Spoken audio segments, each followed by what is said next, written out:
अस्सलाम वालेकुम जी। लो जनाब, ਤੁਹਾਨੂੰ ना बड़ी दिल खराश बड़ी तकलीफ दे जनाब मेरी एक खबर सुनाई है जिहड़ी कि सानू ते ओहदा समझ लो कि बड़ा ही सबक हासिल होया कि सबक वही हुंदा है कि जिहड़ा बंदा सुन के ते ओहदे ते जनाब मेरी गौर करे और ओनू जनाब मेरी जिंदगी दे विच दूसरे लोकां तक पहुँचाए ताकि कोई होर बंदा ऐसी गलती ना कर पवे कि जिहदे विच किसी दी जिंदगी बर्बाद हो जाए, किसी की जिंदगी के किसी की नस्ल खराब हो जाए।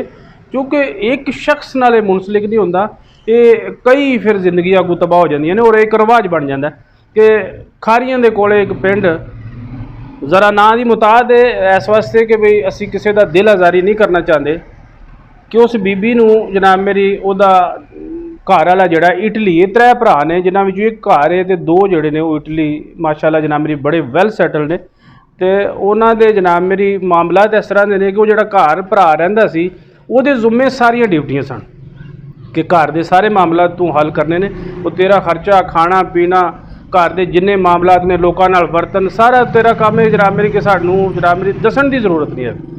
और वाकई उन्होंने भरावां की इन्नी मुहब्बत सी दसदे ने कि उन्होंने पिंड के लोग भी दसदे ने कि उन्होंने कदे नहीं सी समझा कि भी असी किन्ने टोरे ने तो तू किन्ने लाए, वो सिस्टम चल रहा सी। लेकिन उन्होंने एक जिहड़ी बीबी है वो त्रै बीबियां सन जनाब मेरी कि दो उन्होंने जेडे दो भरा बाहर सी और एक बीबी वो अपनी जनाब मेरी उन्होंने सारे माशाअल्लाह बच्चे वाले ये दो बच्चे सन जिन्हों यह भैड़ी आदत पै गई सी जिन्हों जनाब मेरी गुमराही और समझ लो कि ने अपनी जिंदगी तबाह की थी। ठीक है, देखो अल्लाह के फैसले होंगे ने, अल्लाह जो सजावां दिंदा ना तो वो रूट होंगे ने, उहदे कोई जरूरी नहीं होंदा कि भी उन्होंने फड़ के गोली मार दी जाए तो उन्होंने सजा लभी है, उहदी क्या पता सारी जिंदगी नूं अल्लाह तबाह कर दे। मैं एक मिसाल भी तुहानूं छोटी जी दिना कि किसी बंदे ने गुनाह किया तो कहना कि मैं फिर किया कि बई मैनू कुछ नहीं होया। वो किसी बंदे ने कि अल्लाह दे बंदिया अल्लाह ने तैनूं समझ लो कि अपने कागज़ां चों खारिज कर छड़िया, तू मत समझदा होवें कि बई एक गुनाह करन नाल जिहड़ा वो मेरी लत्त नहीं भजी, मेरा बांह नहीं टुटी या मेरा सिर नहीं पाटिया। तुसीं ऐ ना समझिया करो कि बई अगर मैनू सज़ा नहीं लभी या अल्लाह ने मैनू इग्नोर कर दिता है तो मैं दोबारा फिर गुनाह करा। समझ लो कि अल्लाह ने तुहानूं कागज़ां चों कढ़ छड़िया।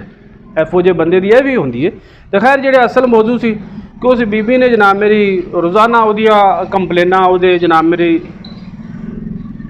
आए दिन कोई ना कोई पिंड दे विच मसला सी, ए नाल खारियां दे पिंड। ठीक है, तो उन्हें जनाब मेरी उहदे भरा ने दस्सिया कि यार तेरे घर वाली जिहड़ी है वो मैनू बगैर पुछे तू बगैर दस्से तू बगैर कई घंटे कई शाम नूं बच्चे दोवें कलम कल्ले होंदे ने, छोटे छोटे 8-10 साल के बच्चे ने, 6 साल के बेचारे, तो उन्होंने छड्ड के टुर जाती है। तो असी बड़े परेशान हाँ और महल्ले वालियां ने भी काफ़ी दफ़ा यह गल मैनू दसी है लेकिन वो मनती सुनती नहीं है भी तो उन्होंने समझा। तो उन्हें फ़ोन किया, उन्हें घर जाके एक बारी नहीं कई दफ़ा बई यार तू क्यों बाहर जानी, जिहड़ी चीज़ की तेनों जरूरत है वो मेरे भरा नूं दस, वो तेनों लिया के दिंदा भी, अगे भी लिया अगों भी। तो है नहीं तू साढ़े ते शक करना है, तेनों जनाब मेरी यकीन नहीं है, तेनों पता है जनाब मेरी झूठे बंदा दा जनाब मेरी ऐसा तजर्बा होंदा गल करन दा कि वो इस तरह मुसम करता है कि शायद इन्ना सच्चा भी नहीं कर सकता, क्योंकि सच्चे बेचारे का तो काम नहीं है भी नौसरबाजी करनी, तो झूठे ने तो सारी गल गिणी चुनी होंदी। तो उन्हें बड़ा मुतमिन किया, उन्हें जनाब मेरे उन्हें कहा नहीं मैनू जनाब मेरी एक दफ़ा नहीं होया, कई बार हो चुके और वाकई तू विचों जनाब मेरे घर के विचों आउट होनी है, तो तेरे मैनू विचार सही नहीं लग रहे, सही हो जा, बच्चों को जनाब मेरी तू खराब करनी है भी और खुद भी तू जरा ना लैडू लत्थी, तेरा मोबाइल भी मैं देखा अक्सर बिजी होता है और फिर तू कई बहाने करके इधर उधर टाइम पास करनी। वो इंज ही होया कि जनाब मेरी उन्हें कि गल करदे बच्चे नूं आख्या, 8 साल का बच्चा सी हैं, देखो ना अल्लाह ताला जनाब मेरी उन्होंने जन्नतुल फिरदौस अल्लाह उरफा मकाम अता फरमाई उस बच्चे नूं जनाब मेरी कि उन्होंने फड़ाया कि भी गल करा दे मेरी बच्चे नाल। वो बच्चे नूं पुछया सू कि भी सुना क्या हाल है, ठीक है पापा मुझे ये भी ला दो, ये भी कर दिया गल ऐस मौजू पर आ गई कि पापा आपके कमरे में एक अंकल आते हैं रात को। उन्हें कहा यही तो गल सी। उन्हें कहा मामा उसको चाय भी पिलाती है, खाना भी देती है और उधर ही सोती है और हम दूसरे कमरे में होते हैं। यानी इस तरह की गल्लां बातां उन्हें जनाब मेरी प्यो नाल कीती। प्यो जनाब मेरी उत्थे आग बगोला हो गए। उन्हें कहा ऐसी चीज़ का तो मैं कल्पना पिया रोना पिया किन्ने महीने तू कि बई ये बीबी पल्ला नहीं फड़ाती और हूँ बच्चे ने जनाब मेरी बच्चा तो झूठ नहीं मार रहा कि बई कोई अंकल रात को आमदा।